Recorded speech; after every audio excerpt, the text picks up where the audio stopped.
got my hands full, and I know where the microphone is. It's in my hand.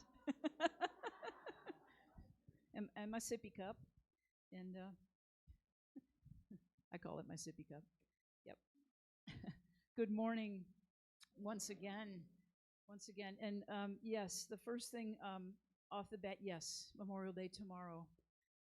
And celebrating and honoring and respecting. And on Memorial Day weekend in a church, not maybe particularly this one, but there was a young boy named Alex who came into the foyer of the church, and there was a plaque. You have plaques on the wall, a big plaque with lots of names, and next to each one of the names was a little American flag to the next side. And Alex was looking at this, and the minister came in, and Alex turned and said, "Reverend, what is this? What does this mean?" And the minister said, "Well, little Alex, that is celebrating those who died in the service." And they stood there for a little while, somberly looking at the sign. And Alex turned to the minister finally and said, "Was it the 8 o'clock service or the 10:30 service?" Yeah. Yeah. Back in the days when we had 2 services, right? And not online.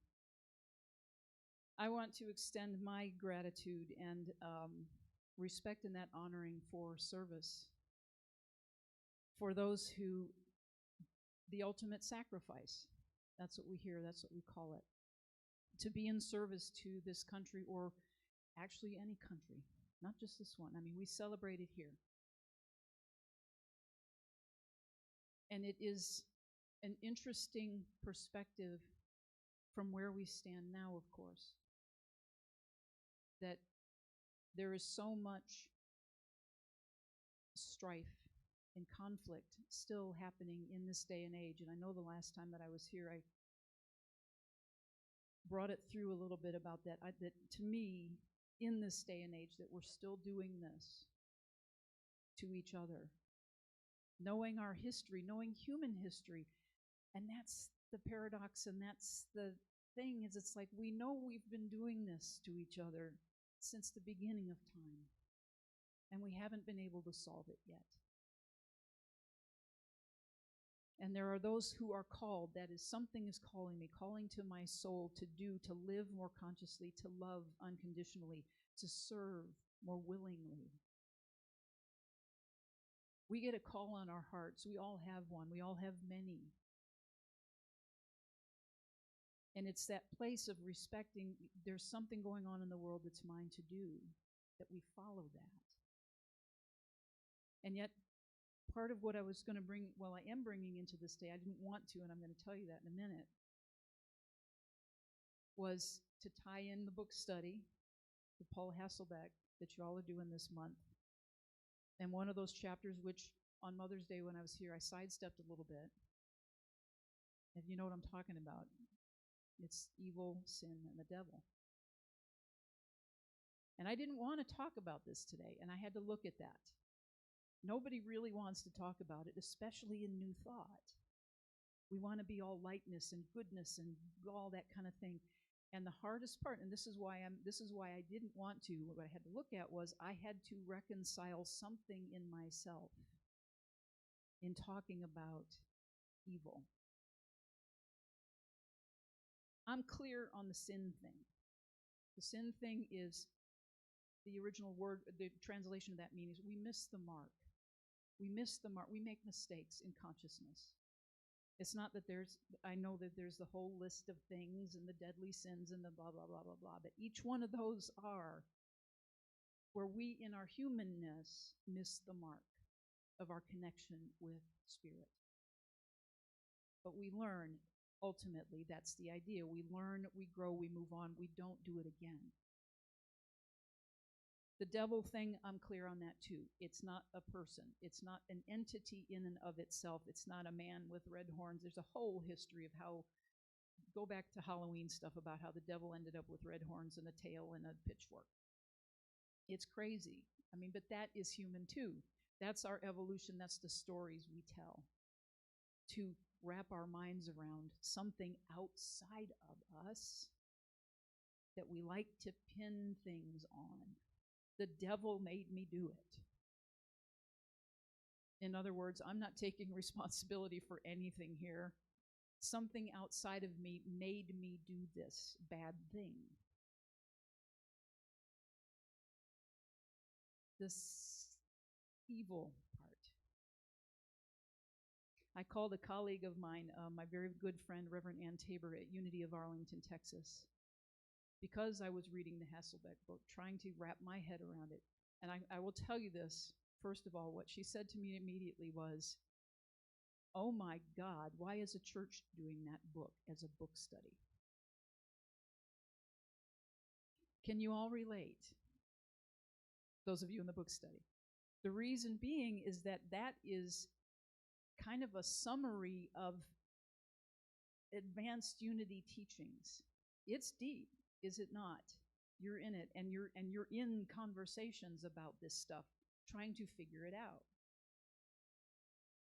I know the chapter, and particularly on this, is a lot of quotes from Charles Fillmore, a lot of quotes, but not a whole lot of like, here's the definitive answer, right? And that is because there is not one.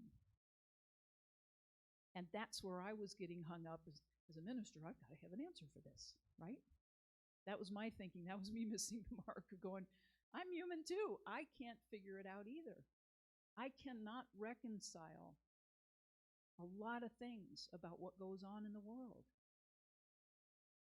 Even though I set my consciousness and I speak my truth about peace and what I want to be and be that expression, I know that I have to do the work inside so it's reflected in my outer world. And yet all of my praying and all of my affirming and all of my spiritual mind treatment and all of my affirmative prayer and all of those things doesn't seem to change the fact that we still go to war.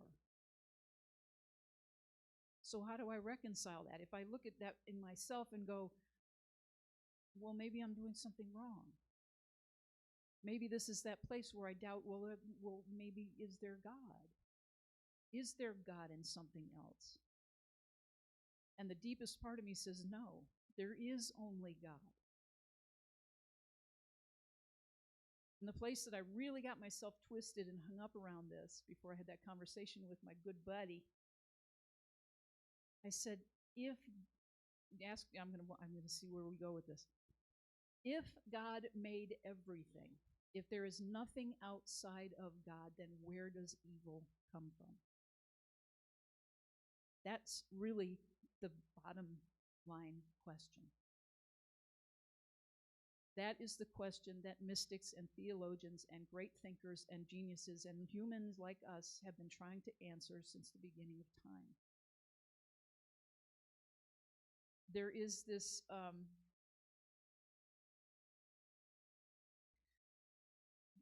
know. You can see, I mean, it's like, I want to go here and I want to go there and I want to go here. But the thing is, especially in this teaching, but this also goes back to a very intelligent man named Albert Einstein. When he was in college, he went to college at the age of 17, and there was somebody in the class, and the professor had asked the class, did God make everything? And one student answered and said, yes. And he said, well then, if God made everything, then God also made evil. And the student said, was kind of stumbled, he couldn't answer the question.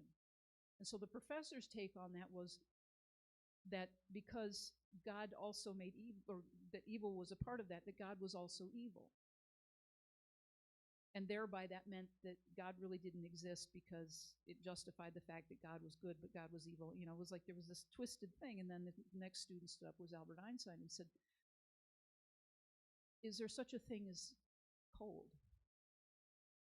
And the professor, yes, we feel cold, we know when we're cold, et cetera, et cetera. And Albert Einstein said, actually, that's not true. There is no such thing as cold. There is the absence of heat. And physics tells us now there is the absence of heat. Absolute zero is the complete absence of heat, but there is no entity in and of itself called cold. His next question to the professor was light and darkness. And the professor said, of course there's darkness. He said, no, again, there you're wrong. Because we can measure light. We can study light. We cannot study darkness because it's dark. We can't see it. We can't measure it. Dark is the absence of light. So it follows the same thing, and this is what the mystics and everyone have said for years. There is no evil of itself. There is no entity separate from that is evil. It is the absence of God. The absence of God.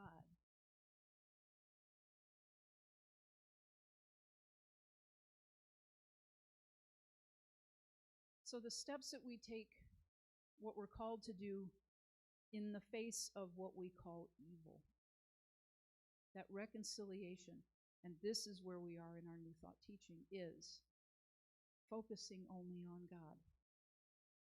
It's really challenging to do. Our thing is we want to fight right back when we see it. We want to fight, which in and of itself is not peaceful. It is the hardest thing in the world to do, to step back and say, God is in this too, and there's another way to do this. But it is the only way that we get away from the eye for an eye, because we know it doesn't work. If you all recall, this, I can't believe how long ago this has been already, 2006, in a little town in Pennsylvania called Nickel Mine, outside of Lancaster, in the heart of Amish country, that a gunman walked into a one-room schoolhouse. He let the boys go, but there were 10 young girls. He shot all 10 of them, 5 of them lived. Horrific. And the Amish community, unless there is something along those lines, does not call for outside help, but they did. And the first responders got there, and all of it, of course, all of the press and all of it, everything. In the face of what we would call evil, absolutely, because God knows how many mass shootings we have had since then. Within hours, the Amish community reached out to the shooter's wife, who had committed suicide. He shot the girls and then killed himself. Reached out to his wife, reached out to his family, his parents, and forgave him. How does that feel? What does that stir up in us that says, but?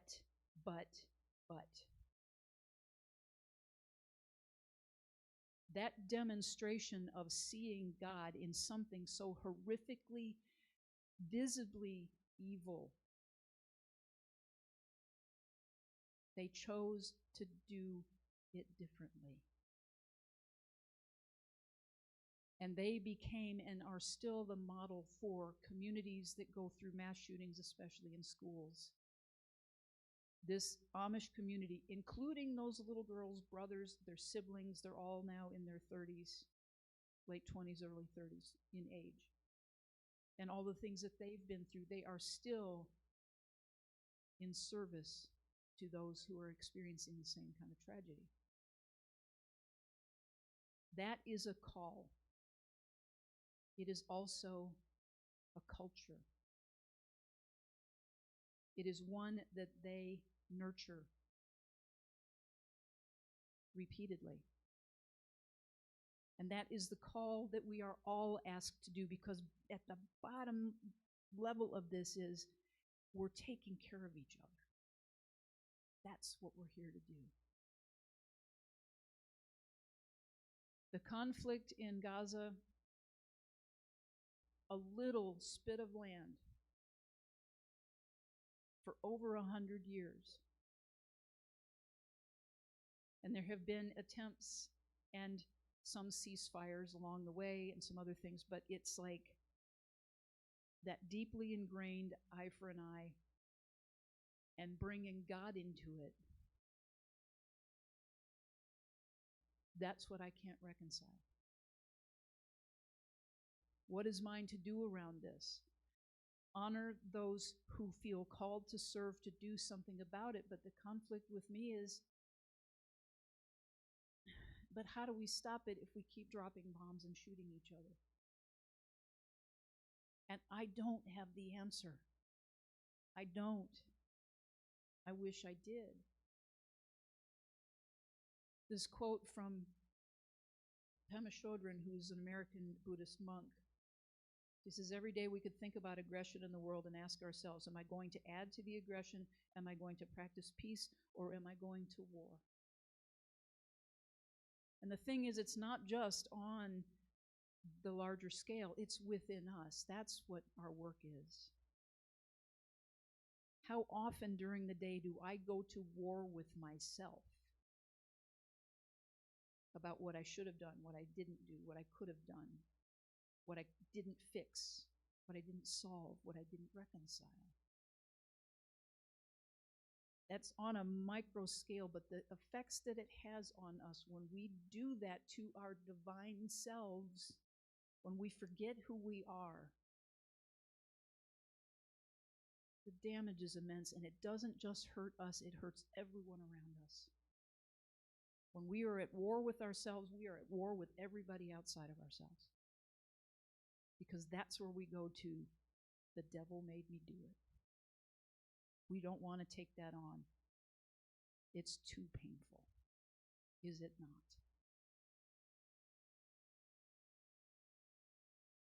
The call to us always is love. To go back to love. To go back to love again and again and again and again. And as many times as it takes until we feel ourselves drop into that place that we know, this is bigger than me. I need help. This is so much bigger than me. I need help. And then watch as people begin to show up to help. The next step of that is being open to accepting the help. Right? That's a practice for me. Because the thing of that part of the practice is we expect or we want the help to show up in a way that makes us comfortable. And it usually doesn't. Which means we have to go back to God and back to God and back to God and say, well, really? Oh, and then go, oh, well, maybe. Duh. Maybe this is the way that I receive help. And the practice, then the next step is to receive it graciously and do what we can in the moment. Not perfectly. Not expecting that we're going to fix everything from here on forward. No. But in this moment,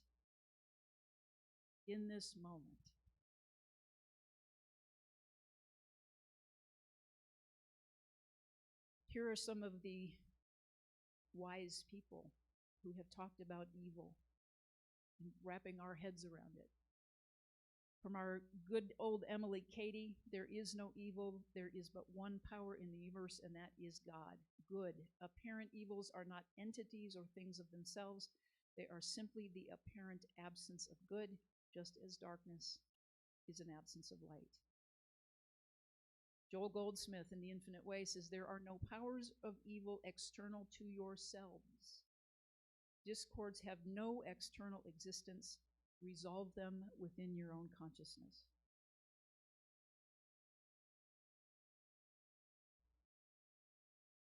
There were two boys walking home from school, Sunday school, after hearing a very fiery sermon about Satan.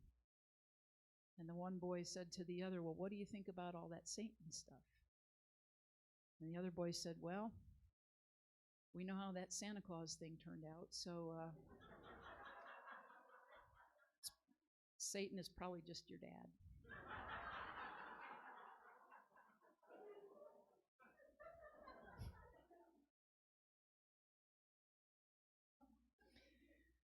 From Science of Mind founder Ernest Holmes, remembering that spirit holds no evil toward man and that God is love, we should emulate this divine lesson, the lesson of the Amish, and forgive all.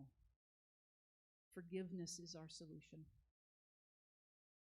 Of ourselves, always beginning with ourselves first.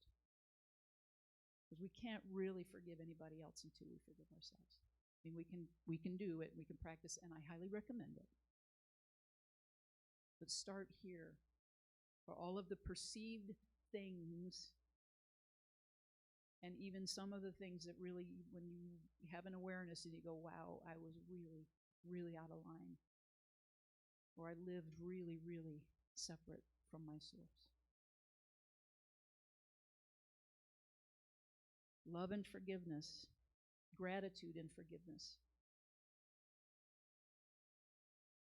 Emily Cady again says, even in the heartbreaking circumstances of your life, evils will turn to joy before your very eyes if you will steadfastly refuse to see anything but God.